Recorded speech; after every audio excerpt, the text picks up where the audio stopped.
கிட்ட காசு வாங்கின்னு வேஷம் போட்டு நடிக்கக்கூடிய ஒரு கோவலனை கோமணம் எப்போ பார்த்தாலும் அதிமுக ஆட்சியில் சாராய கடையை மூடு மூடு சாராய கடையை மூடுன்னுவேன்.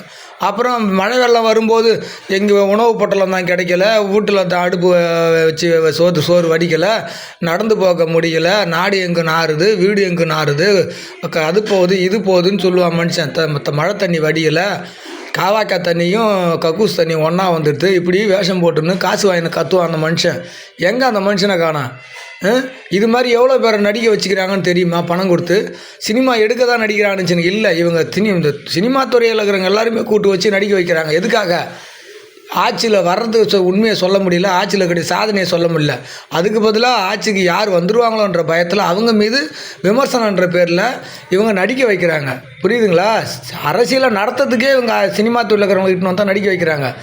விஜயை குறை சொல்கிறதுக்கும், சீமானை குறை சொல்கிறதுக்கும், எதிர்கட்சிகளை குறை சொல்கிறதுக்கும். சத்யராஜ் என்ன சொன்னார் தெரியுமா? நாங்களாம் வருவேங்க, நடிப்பேங்க. மக்களுக்கு தலை சிறந்த ஒரு புரட்சியாளராக வந்தார் யார்? சினிமா துறையில் வந்து எம்ஜிஆர், ஜெயலலிதா அம்மையார். இவங்களை போன்ற யாரும் வரமாட்டாங்களா? அவங்களோட முடிஞ்சு போச்சா சகாப்தம்? சத்யராஜ் அவர்களே, நீங்களும் அந்த கோவலன்னு சொல்லக்கூடிய அந்த 2 பேர் இருக்கிறீங்க பாரு.